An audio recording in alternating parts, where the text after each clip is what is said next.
mean, that might be pretty interesting. I'm sure people can relate. Most people have Absolutely. pandemic hair. So, okay, awesome. So it says we're live. Hopefully we are.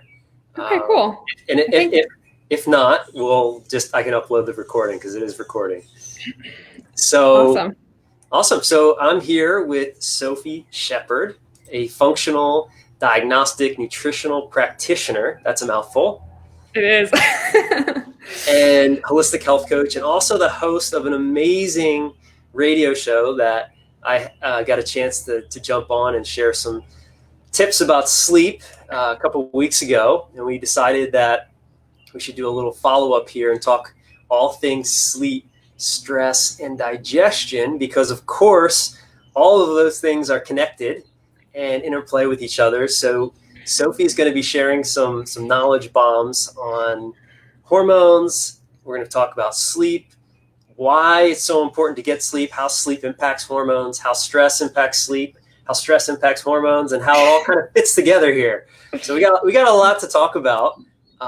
So why don't we start off with chatting a little bit about how all of these things kind of interplay: stress, hormones, digestion. It's kind of this, inner web of hormones triggering, releasing, sleep. It's like it can get complicated, right?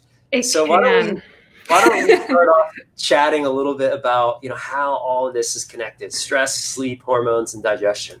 Yeah, I think, well, you kind of said it. It can get really hard to figure out and get complicated. But one of the things I love about what you and I do is we try to make it not complicated for people. Yeah. And if you all take nothing else away from our conversation today, know that when it comes to this stuff, the basics and the foundations are so essential. So when we can optimize sleep, when we can optimize digestion, when we can optimize our hormones, these are crucial. And so much of it can be regulated by what we put in our mouth, how we manage our stress, how much sleep we're getting. Like those just foundational things can really make a huge difference, especially when you're talking about more complicated things like the hormonal cascade that happens in women's hormones, which is my specialty, or digestion, which is also one of my specialties.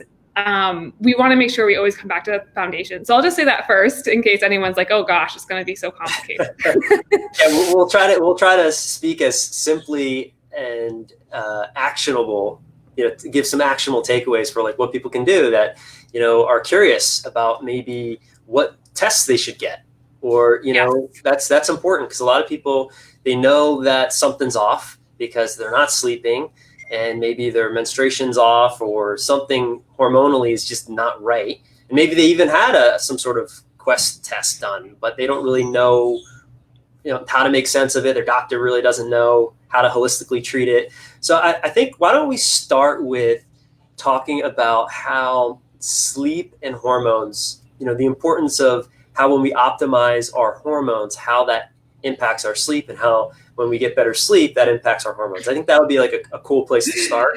And then we can dive into some other fun things.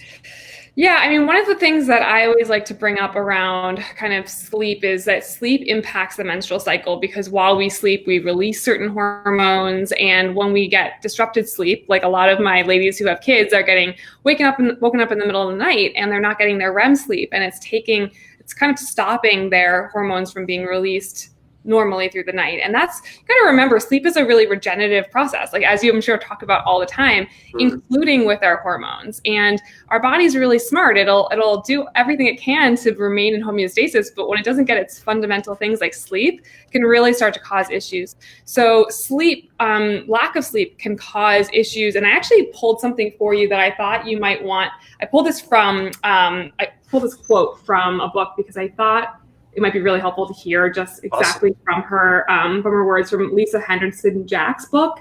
And on page 191, if anyone has the book, it says that not only does we know that the circadian rhythm regulates our hormones, but this is what she says: exposing your body to light at night disrupts your hypopituitary ovarian menstrual cycle, HPO, which I'll explain in a second. And that can cause not only your cycle to dysregulate, but pain with your period, okay? Early miscarriage, preterm birth, low birth weight, infertility. And when they did studies on shift workers, 50% increase in endometriosis for people who were working through the night. Wow. So, yes. So I just thought that those were really powerful words from Lisa Henderson-Jack. And what she's talking about is that just like our adrenals, which we'll talk about in a second with stress, the hypothalamus and the pituitary in the brain are kind of our master control system. And they send hormone signaling to other parts of the body, including our ovaries. So that's what she's talking about. That chain from our brain to our ovaries can get disrupted when we don't get good quality sleep. And that can lead to all of those different issues. It's not just one size fits all. It's what's true for you and how is it getting disrupted and what's your chain reaction. So we really have to look at how we can optimize sleep, getting back on the circadian rhythm for sure, that I'm sure you can talk about more even than I can, but also making sure we're sleeping through the night. I have every woman who comes to see me with menstrual cycle issues does not sleep well. And you cannot fix your menstrual cycle hormones unless you're getting good sleep. Wow, that's really interesting. I mean, it's. I know one of the biggest problems right now, a lot of millennials and younger people that are trying to have kids, and I know a lot of people that are having issues. They want to start having kids and they're not able to, and it's and it's stress, and it's not sleeping, right, because of the result of the stress, and then that pressure of, oh my God, am I ever going to be able to have a baby or whatever, that adds more stress, right? And then it's really sad because it's a massive problem right now. Like infertility and just fertility issues are like a huge problem. And sometimes it's interesting because sometimes it can be the really the simplest things, like, how are you managing your stress, and are you getting good sleep, and really laying the foundation and helping people understand how important and powerful it is to get good sleep, and how that plays into and master stress, as I like to say, how that plays into like giving your body the opportunity to have that miracle happen, right? Absolutely. And I agree. I've been hearing so many calls with people who are struggling with infertility, and it's so frustrating right now because all of the IVF cycles have been paused or stopped. So even if you had paid to get into an IVF cycle during coronavirus, it's probably been stopped. And what's interesting, and I'll shed some light for anyone who is dealing with infertility, is there are so many things that you can do that are simple to support fertility while, like, naturally, and lay that foundation while you're still in lockdown. And sleep and stress would be number one and number two on the top of my list. And I think, it's a good segue into, I did on the radio show, on the She Talks Health radio show, I did some of the common causes behind infertility with Anna Saucier, who's the founder of Cycle Power Summit. And if you are dealing with infertility, would highly recommend going ahead and getting that Cycle Power Summit. But she talked about her journey through infertility and all of her fundamentals. And one of the biggest things she said, and we spent a lot of time on it, was stress, was how much this is affecting her emotionally, and how much right now going through COVID-19 feels similar to her experience going through 7 years of infertility. Wow. So I think that, that's really big. I also want to just say, for people who aren't looking to get pregnant, but I have so many clients that are, in horrible menstrual pain because of their lack of sleep, or because of a million other things, right? We have to look at the whole picture. Yeah. And it's like, you got to look at all of those factors, and it's not just necessarily about having a baby. It's about the woman having an optimal health and optimal life too, Yeah. So, I mean, obviously I'm not a woman. I am married. But I mean, it's not normal to have painful menstrual cycles, or is that something that, that's not normal, right? Nope. Painful menstrual cycles is not normal. PMS is not normal. And I don't mean to say that, like, if that's happening to you, you're not normal. That's never my intention. It's the norm, right? It's the norm, but it's not normal. Right. Yeah. Well, I always say PMS and painful menstrual cycles are common. They're not normal. Okay. Right. Yeah. Insomnia is common, but it's not optimal, right? It's not normal. Right. It's not what our bodies are supposed to do. So anytime we have a symptom like insomnia, right, or painful menstrual cycles, or whatever it is for you, skin issues, that's a screaming sign, or maybe a little whisper from the body until it becomes a screaming sign that you need to listen and figure out what's going on there at the root. And that's really, at the end of the day, what I do, and I know that's what you do around sleep. So yeah, it's so great. I mean, that's such an important thing you can't kind of share enough, because it's so frequent that people just ignore the signs and they keep brushing it under the rug until it builds up and it becomes this bigger problem. And I know you're, on a mission to inspire, as many people as possible to really catch it before it gets to, I can't have a baby, or catch it before it turns into something worse. And oftentimes it's human nature to like not change something until it's more painful not to change, right? That's just human psychology. Totally. Yep. but at the same time, it's like, if you just like, this is an amazing opportunity because it forced everyone to slow down. And now it's like, now's the time to deal with some of this stuff. Like, if now is the best time, if you're having some sort of weird health issue, if you're having insomnia, if you're having menstrual issues, or whatever, like what a beautiful opportunity where you have the space and actually the time to focus on, looking under the hood and seeing, hey, what's under there, right? Yeah. And figuring out, okay, well, now time, it really shouldn't be, an excuse. Or it's like, just address it now so that when the world does open back up, which hopefully is in a couple, sooner than later, a couple weeks, if not sooner, you're feeling, you're already on that path of better balance. I was talking to a guy last night who terrible insomniac, 10 years. And, and we were having this conversation and he's like, I want to solve it now, but I have all these, he had all these reasons why now wasn't the time. Because, and he gave me an interesting analogy. He's like, it'd be like trying to start a diet during the holidays. And I said, okay, yeah, that maybe, and for him, we decided, okay, it's not the right time. But, for a lot of people, it is the right time. And so it's like, it's really, I think it's important to tune in and say, okay, well, what's going on physically with my body and what is it trying to say? And if you can't understand it, or if you don't have the expertise or the knowledge, then seek it out. Right.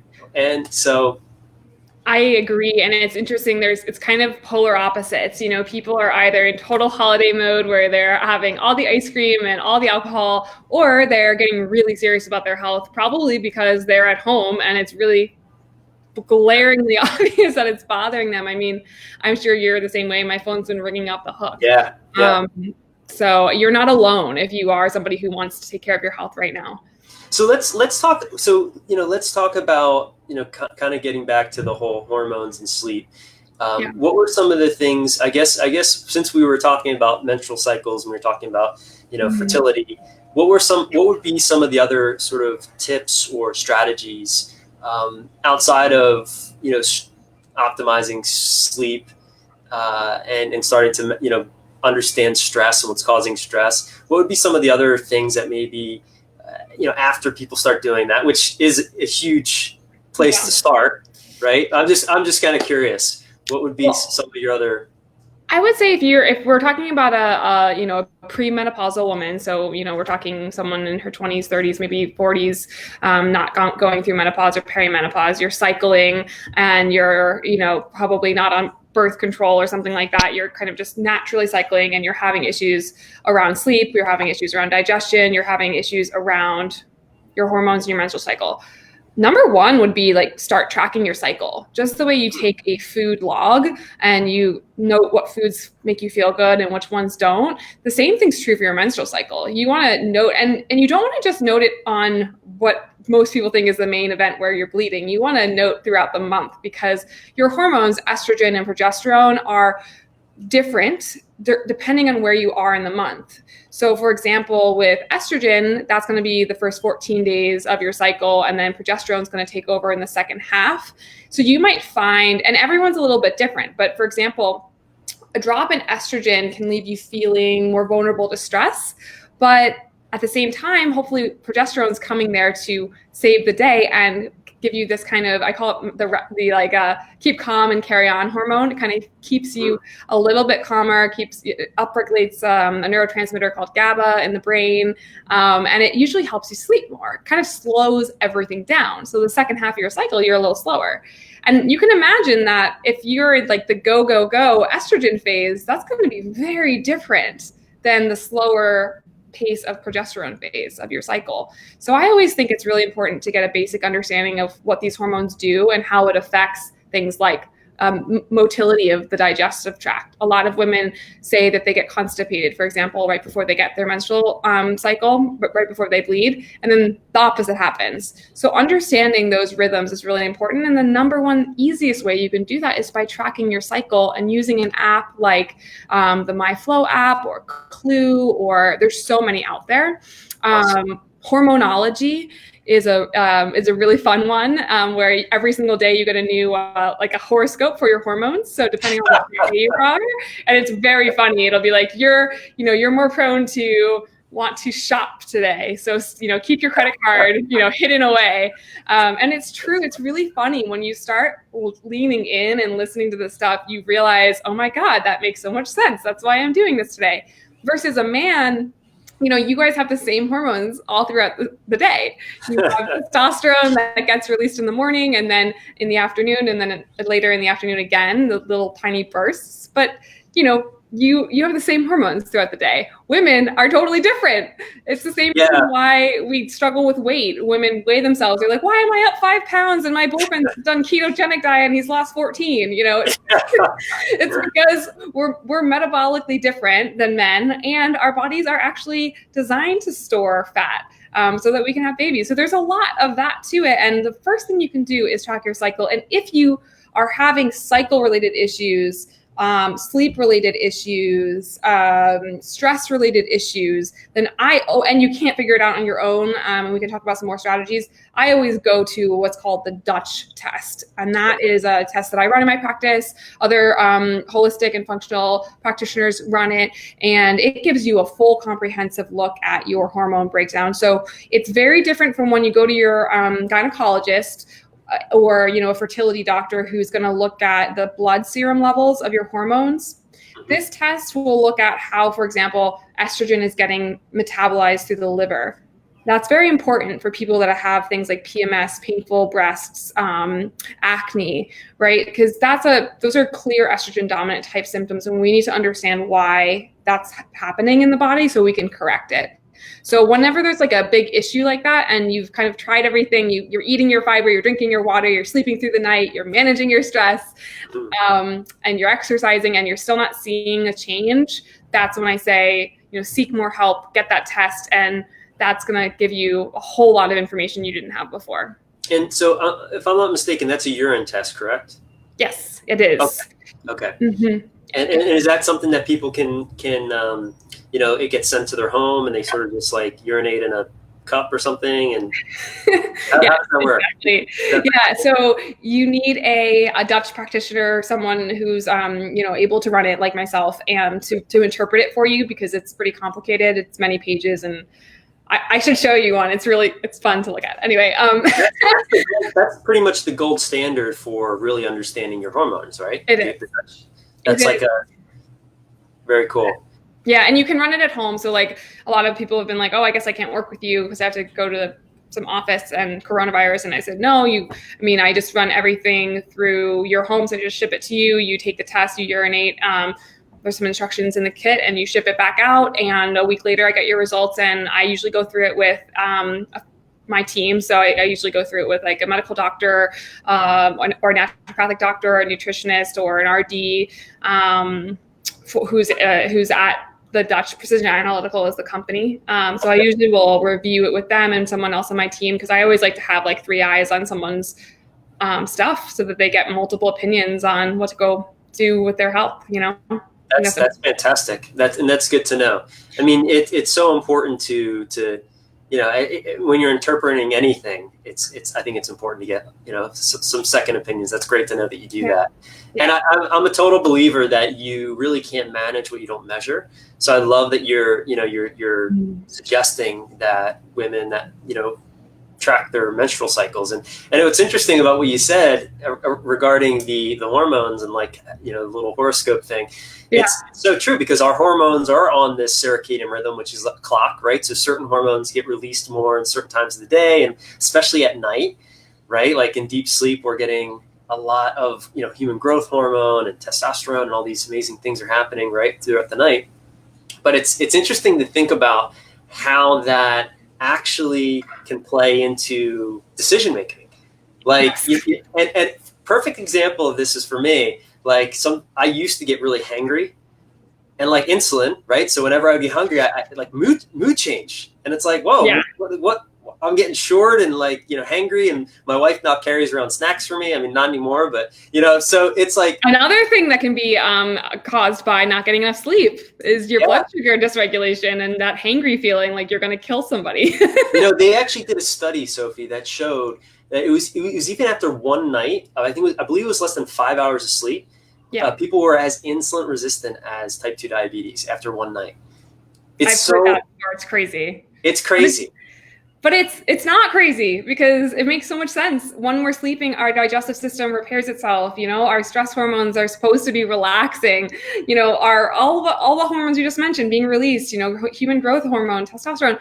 These are things we all need. And I mean, we can't outrun the basics.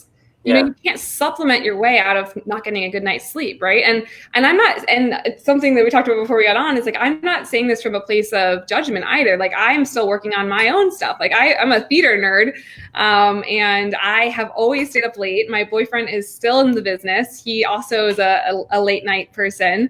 I'm down here in Jacksonville. My mom and dad stay up pretty late as well, And I just got my Dutch test back, because I always like to run it once a year, and my melatonin's slightly under where it should be. And so that's telling me that my pineal gland in my brain isn't really creating enough melatonin at night, which, as you know, means I probably need to stop watching so much late night TV and turn the lights down low, maybe get some of the circadian rhythm blend from Vibrant Blue oils. If you don't know them, they're awesome, to support my circadian rhythm and my melatonin. And then that goes into a whole other thing, which is that, melatonin and prolactin are, when they get secreted during sleep, they actually help your gut lining. So they are going to help what's called the epithelial cell there, that lining in your small intestine, to regenerate itself. It's also going to support the diversity in the gut microbiome. And those two things are huge too. I know we're going into gut health, but why we had to have this whole conversation, because it's all connected. It is all connected, and I think that's a good transition into talking about stress, sleep, and gut health, because I know for me, and in my programs, one of the big things that I address for people physiologically is leaky gut. And we talk about leaky gut, and because it's so common with people that suffer from insomnia, it's so common. And obviously there's the stress, a lot of times people store stress, in their guts, right? And sometimes we store it in our neck and shoulders, sometimes our backs, but a lot of people store it in their stomach, which creates issues. But it's really, really interesting. And why don't we talk a little bit about, how gut health, sleep, and stress, sort of the dance, that all that.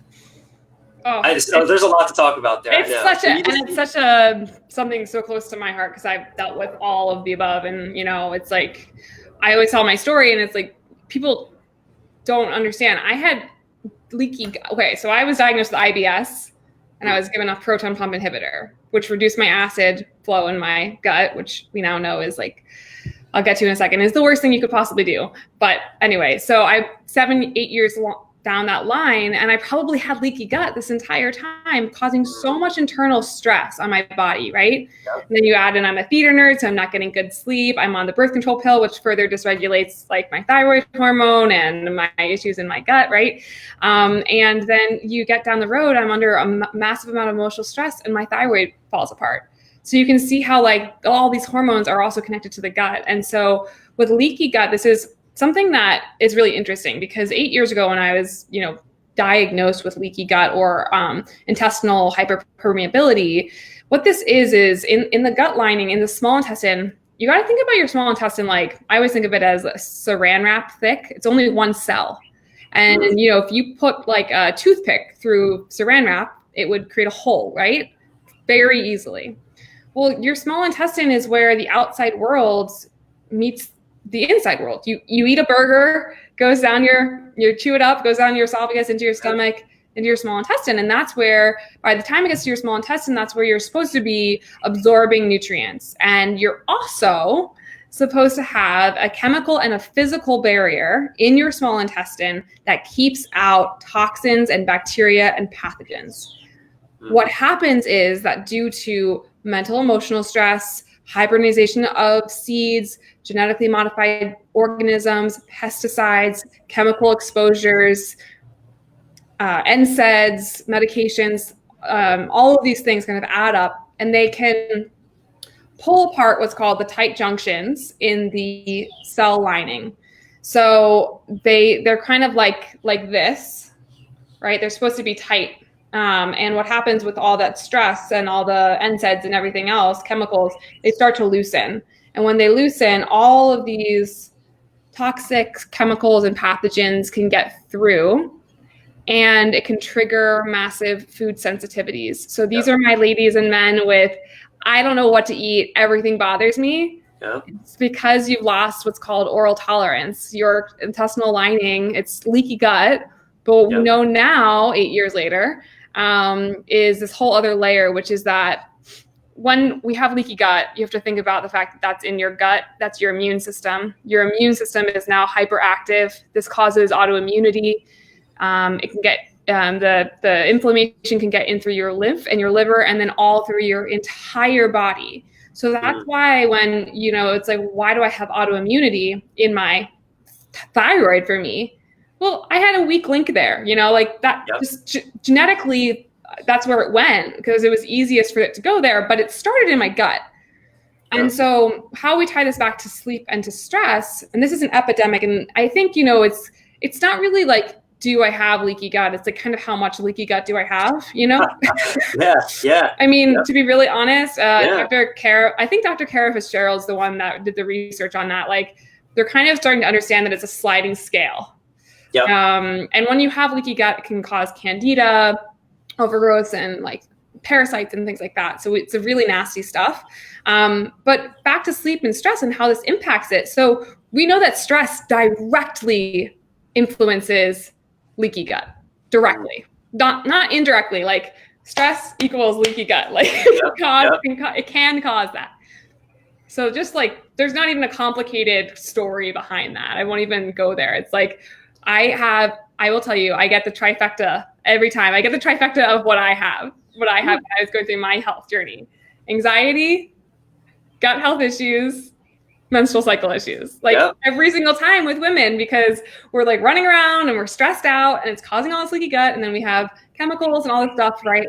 So we have to learn ways that we like to manage our stress. We just do in order to have healthy digestion. And there's so many parts. Okay, I'm going to go into how this affects your hormones too. So when you have leaky gut, it also means that you're not absorbing the nutrients that you need. And we need nutrients from proteins and from fats to build healthy hormones. So if you are having a leaky gut, you're having inflammation, which can affect your hormones. Inflammation can directly disrupt your ovulation, creation of hormones, but it's also possible that you're just not even creating enough hormones. So even if you're eating the perfect diet, but if you have problems in the digestive system, this could mean that you're not creating enough of thyroid hormone or progesterone or estrogen. So this is a big issue. And then we put on sleep on top of that. And we know that good sleep helps you to build your digestive resilience. It's when things rejuvenate in your gut. It's when melatonin and prolactin release, which support keeping out those toxins and giving your gut the ability to regenerate. So anything less than 8 hours, and we're going to have a dysbiosis starting in the gut, and that can just cause more and more issues. So it does get complicated. Yeah, it does. It does. And I think the thing though is that everything is connected, and that's actually a good thing. So, like your stomach pain is related to your insomnia, it's related to your menstrual cycle issues. You don't need to see 17 different practitioners to get that handled. You just need to see one that understands that your body's connected. Yeah, and thank God for people like yourself that have the education and the knowledge, and have transformed their own pain journey into power to help lead other people that on a similar path with less suffering and save the time. Because I know there's a lot of people. I mean, a couple of years ago, I had really bad leaky gut, and it's not a matter of if you have it. It's like, how bad is it? Where is the scale? And what are you doing to solve it? And are you even aware that you have it, or are you ignoring it? Are you ignoring the signs?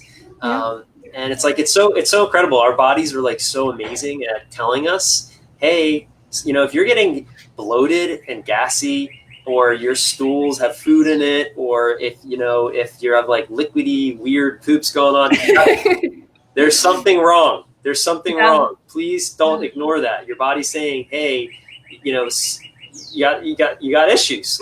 You need to do something different. And I promise you, it's a lot easier to deal with leaky gut than waiting so long like I did to then have to deal with autoimmune issues for the rest of your life. I promise.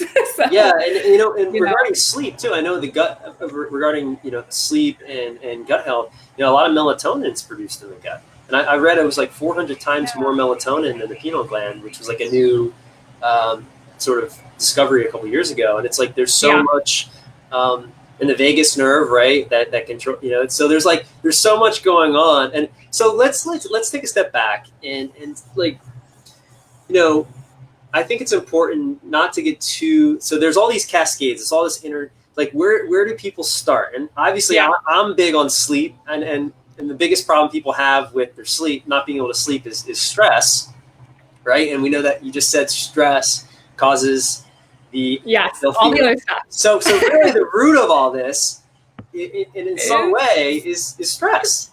Yeah. Right. And so I think it's important to address that, not to I think a lot of times we like to skip over that, where we just want to solve the physical, just fix me. Let me take a supplement and I'll fix that and it'll be great. Right.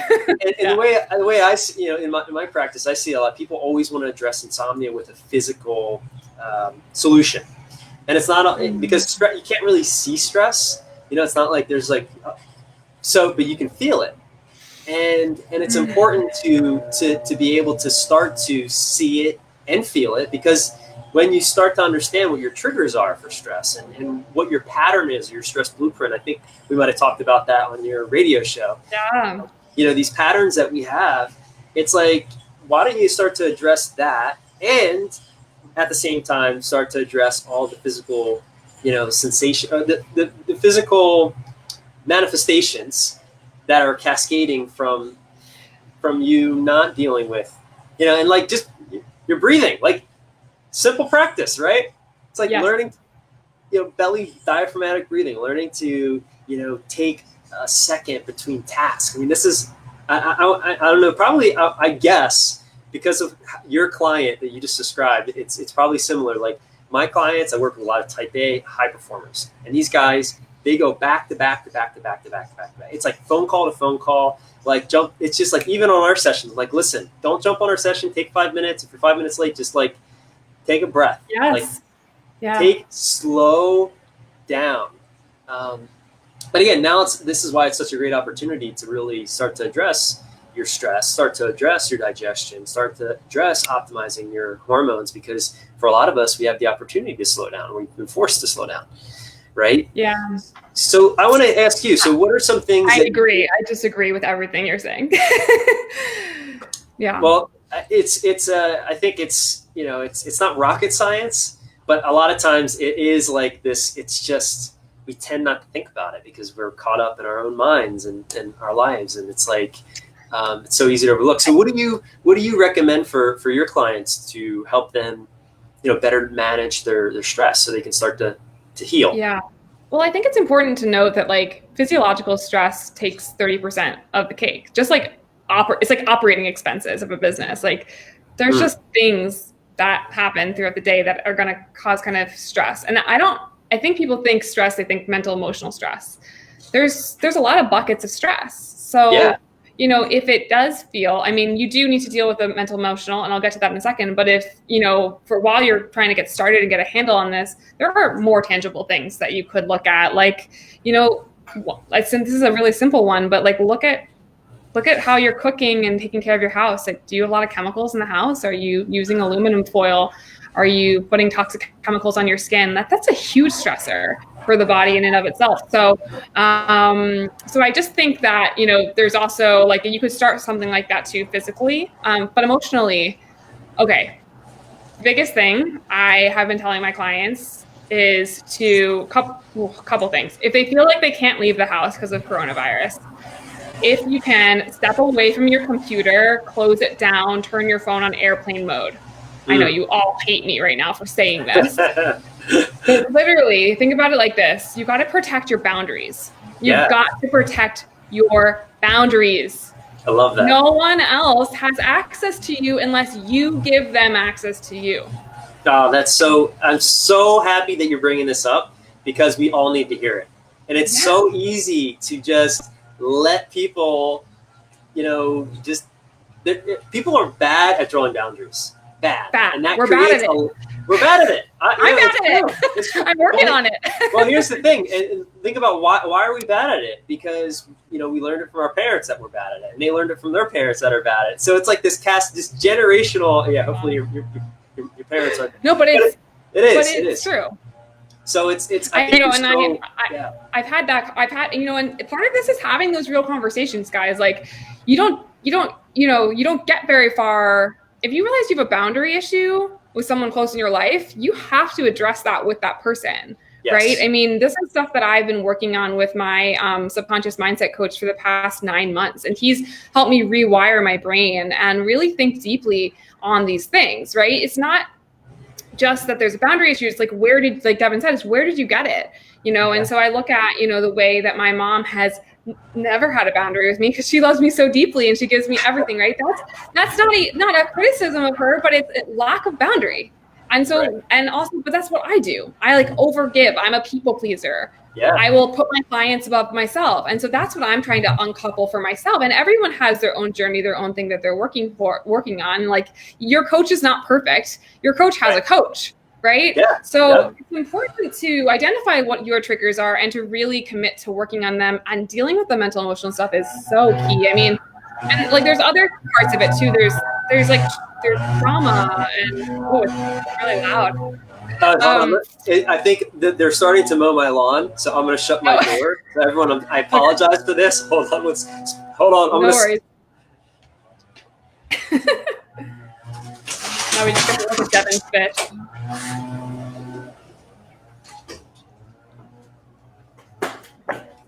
Okay, we're back. Is that better?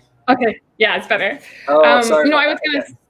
Oh, no worries. I was going to share publicly that, and I talked about this on my second radio show episode.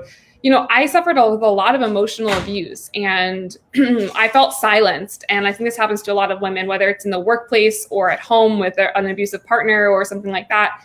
But emotional abuse in that way that silences you, oftentimes women end up with thyroid issues because that's where you communicate. It's in your throat. It's interesting, right? Yeah. So when you look at this stuff, it's like, I know it's kind of hard to look at, but like, we got to uncouple that. And that took, therapy. It took meditation. It took journaling. It took tapping, EFT, where you tap on your body and you release things. Essential oils. I mean, it's not just one thing that that fixes everything. It's like I do little pieces of it. So if I can't close my computer and create a stopping place, I at least have my parasympathetic essential oil blend from Vibrant Blue Oils next to me, and I put it on my mastoid bone, which is where the easiest way for you to stimulate your vagus nerve, which drops you into the rest and digest part of your nervous system. Or I take 2 seconds, 6 seconds, to breathe in for 2 and out for 4. Yeah. When you breathe out longer than you breathe in, you automatically drop into that rest and digest. Or I start my day with a gratitude practice or a meditation practice or 5 minutes outside going for a walk and putting my feet on the sand or the grass. These are simple, short things that we deprive ourselves of. And when we deprive ourselves of those things, the body knows. The cells in our body literally understand that they're not being taken care of. Yeah, it's so true. And I love I love the good, better, best approach, because, a lot of people say, well, I just don't have time to take a hot Epsom salt bath, or what, there's always a reason. You either have, my coach says you either have results or you have reasons. You can't have both. and I love it. And it's so true, because it's like, we don't have, there's so much opportunity to learn simple techniques to upgrade. We now have these amazing companies. You were talking about the other buckets of stress, which I love that, because a lot of times I talk a lot about mental emotional stress, but there's the physical stress of your environment, of the the skincare products and all that. There's a load there. Right? Oh, yeah.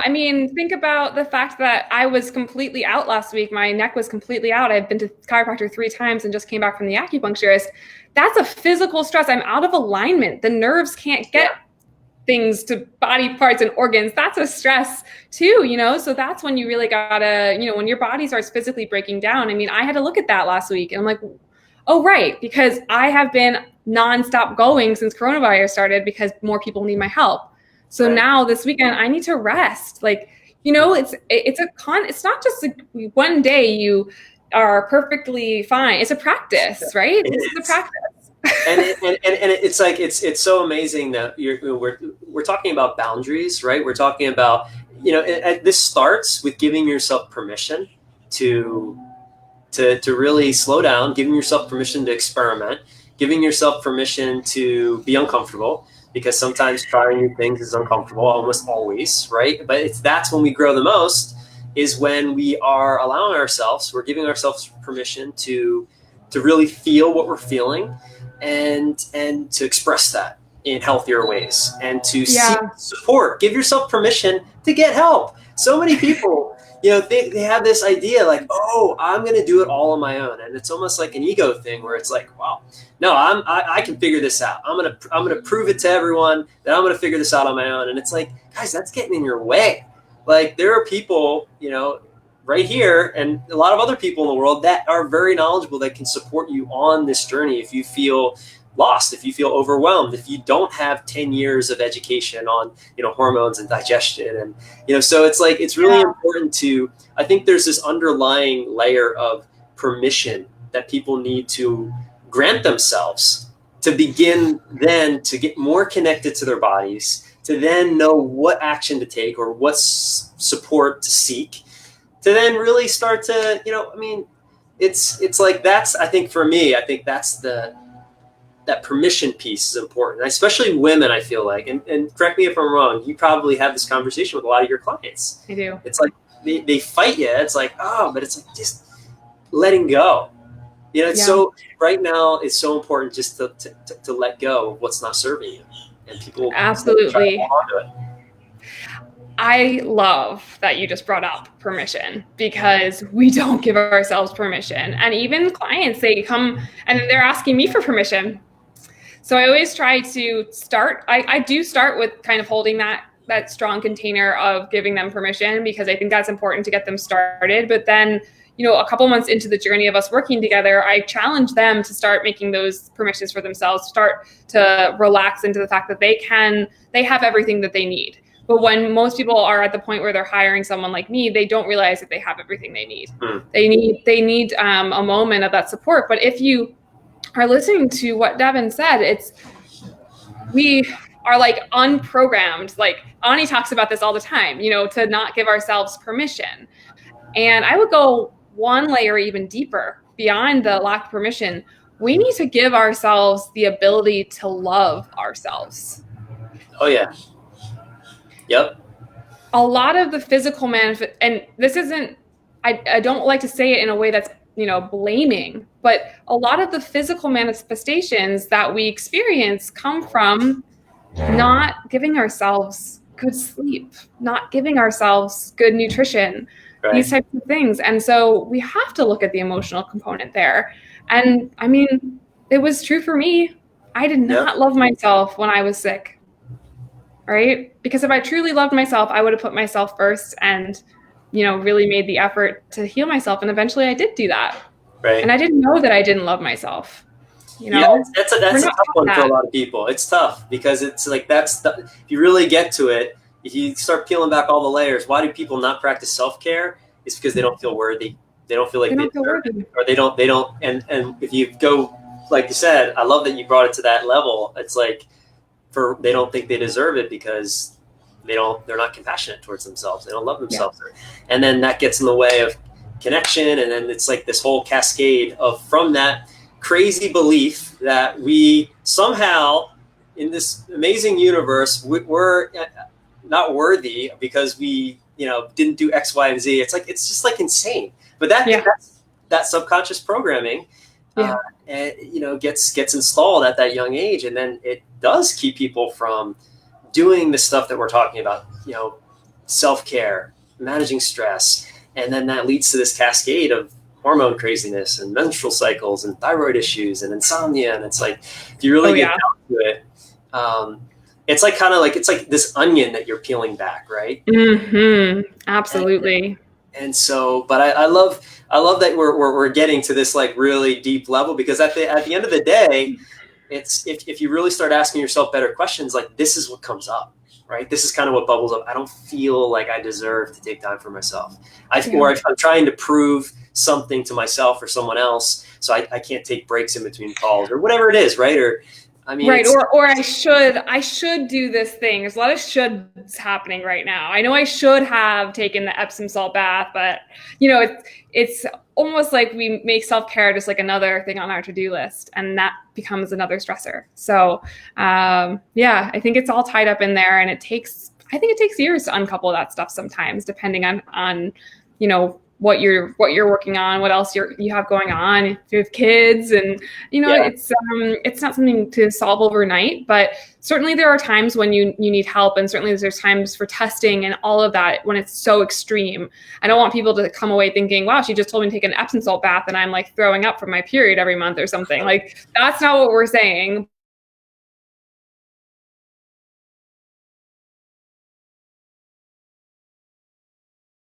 Stuff there that you could try first, and then seek help too. I think that I always say that you can become the CEO of your own health. I never want my clients to have to rely on me for, years after. I want them to get what they need and move on and live a vibrant life, because you you have the capability. It's amazing. And I'm seeing some comments come through here. And someone asked, for those of you tuning in now, this is Sophie Sheppard. Someone asked who you were. I guess little name box is not up, but So I'm seeing some comments come through. Some people are leaving some comments. I don't know if you can see that on your. Yeah, I can see it, Carrie. Nice to meet you, Carrie. I'm on here, giving us some great information. Thanks, Tom, for being here. So again, we're talking about. And let's start to kind of maybe wrap this up, because we've been going through this, which is great. I mean, it's been a really enlightening conversation. Hopefully people are gaining a lot of value from it. Seems from the comments, people are. But let's kind of go back and kind of tie all this together with, we're talking about what are some, let's make some tangible action steps. Because I think I'm always a big believer in giving people, just some simple things that they can commit to. That would start to, let's just say, touch on these three areas: sleep, digestion, and stress. So maybe give us some of your best strategies, tips, or maybe something that you feel would really serve people right now with what's going on in the world that has been working really well for your clients and all the the women that you're leading. Yeah. Okay. So stress, you guys ready? Stress. This has been the number one thing that's been helpful for all of my clients, myself included. Give yourself a boundary. There's that B word again, in your morning and in your evening, and around your intake of news. So typically what this has been looking like is, do not turn on your phone, put it on airplane mode in the morning. and create a morning ritual, which everyone rolls their eyes. Oh my God, she didn't talk about morning ritual. It can be so simple. I mean, it could be going for a walk outside if that's possible. It could be doing 5 minutes of meditation or even just breathing. It could be drinking warm water. This is a big one for all my clients. This kind of goes into digestion, is warm water with half of a lemon squeezed in, with some fresh ginger or a ginger tea bag if you just are not about grating ginger, and a cap full, like the cap of the apple cider vinegar in the morning, because this is going to give you an infusion of vitamin C, which is, flying off the shelves in supplement form. So you get your vitamin C in, you get your antibacterial, antiviral in, and you're supporting digestion from the beginning. And ginger is, in addition to all those things also, is very grounding.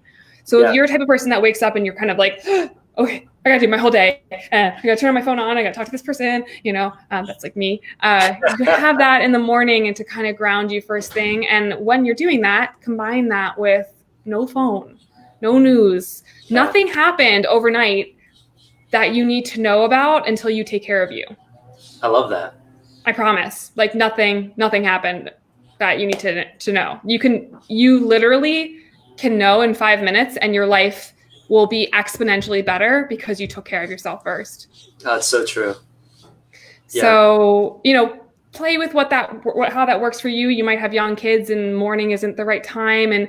But you get to decide that. I can share my ritual is that part. And I try to give myself, now with not having to commute in New York City, I try to give myself a full hour if I can. So I'll do the lemon water elixir. I'm doing the Chopra Center. So Deepak Chopra has a 21 days to abundance challenge. Yeah. Oh my gosh, this is amazing, you guys, amazing. So I would definitely encourage that. And I've been just doing that meditation and that task every morning and giving myself that little leeway to have that time. And if you don't have time for that, write 10 things you're grateful for and why you're grateful for them. You can't be anxious if you're thinking about what you're grateful for. That's so true. Your brain doesn't work like that. So those things, and if none of that works, even just getting your face in the sun for 10, 15 minutes in the morning, this is going to reset your circadian rhythm. It's going to support your sleep, but it's also going to just give you such a boost of hopefully good energy and love and happiness. Digestion, super simple. That deep breathing I talked about, and you talked about diaphragmatic breathing, but that sounds crazy and weird, diaphragmatic, blah, blah, blah. Just take a breath in for 2 seconds and out for 4 seconds, 3 times. So you breathe in 2 and you breathe out for 4. And you do it a few times. And what this does is it puts you in the parasympathetic nervous system state. And when you're in parasympathetic, this is what happens. Every single 7-step process of your digestion gets triggered. So your saliva is released, your pancreatic enzymes are released, your gallbladder releases bile. So you can emulsify fat, you can break down proteins, stomach acid is released. Okay, your sphincter muscles relax. Digestion is a relaxation event. We forget that. And then we sit there and we eat in front of our computer, we eat in front of the news, or we don't chew our food and we don't concentrate on the amazing taste that is coming into our mouth, right? And then we wonder why we're bloated or we're having all these issues with digestion. It's because we've forgotten that, and the stress we're having is cascading into the digestion. So I swear, just taking a breath. I saw you make that post, I think this week on one of your channels about, hey ladies, slow down. Like if there's one thing you got to do, slow down before you eat. Don't eat in a stressed out state. It's so simple, but it's so powerful. Mindful eating, that is again, it's we're not saying take probiotics and all these other things. It's just take a breath before you eat. And how amazing is that? That you literally just walked us through what happens when we do that. It's from a neurochemical level. That's being created. I mean, it's kind of cool. The body is super amazing. Cool. It's amazing. Okay, so we talked about digestion. We talked about stress. What are some things around sleep? I mean, me, I love to talk sleep. So what are some things that you recommend to your ladies and the people that you serve to help them? Yeah, I would say you're probably the expert, but I'll just say that Epsom salt baths are really, really powerful. And one, you can add some essential oils to them. Again, that's always really great. You want to add the oil to the Epsom salt directly so it can absorb into the stones. I actually learned that this week from Jodie Cohen on the radio, on my radio show. She talked about stress. Definitely check that episode out if anyone's interested in stress. And that one's a big one for me. I notice when I do that, I always feel better. And I would say the other one is the blue screens. Those are the two. And I think maybe, again, with kind of the boundary, the bookmark, I know we talked about this when you were on my radio show. It's like we need bookmarks or breaks in our day. We need to separate ourselves from our day and then our sleep. It's like you expect your brain to just decide it's tired and it's going to go to bed. And I am so guilty of this. Like we were just talking about it before. I've been really dealing with some bad insomnia this week. And I know it's because my brain's going, I'm thinking about my clients, I'm thinking about my business, I'm thinking about all this stuff. And, I've tried GABA this week. I've tried deep breathing this week. I've tried Epsom salts this week. And I've just had to do a combination. I've kind of had to really step it up. And even that, I'm still struggling. I got my essential oils on. So maybe you have some good guidance on that. But yeah, I mean, all of those things tend to work. For some reason this week, they're not. And I would say if you are a menstruating female, note down when you're not sleeping in your cycle. Like if you're not sleeping, and, it's in the early part of your cycle and estrogen is high. So there's some studies that show that that's actually okay to get a little less sleep because of the phase you're in. So see how you feel the next day, but note it down because that could be a big part of it too. And the other part to just know is that bad gut bugs like to party at night in our gut. So that could keep you up too. I like that. I'm gonna have to steal that from you. Yeah, that's so true. One of the things I tell all my clients is, and it's the challenging one for me, is not eating too close to bedtime because, that's when our body's supposed to heal. That's when all these things are happening. That's when, and it's for people that, especially now, because you don't have this, maybe unless you're really disciplined with closing out your day, which can be challenged sometimes for some of us. It's like eating too late or not drawing the boundaries yet, right? Well, I'm guilty of yesterday. This happened to me. I took a late call. I thought it was going to be a quick call. It ended up being a longer call. Eat dinner too close to bedtime. Check my sleep score this morning. I did not get enough deep sleep. My REM sleep was off. So it's and I felt it. I felt it this morning. So I think it's all these little things can definitely help. It's just a matter of really, I think, being committed. And like I said, are you committed to the results or the reasons?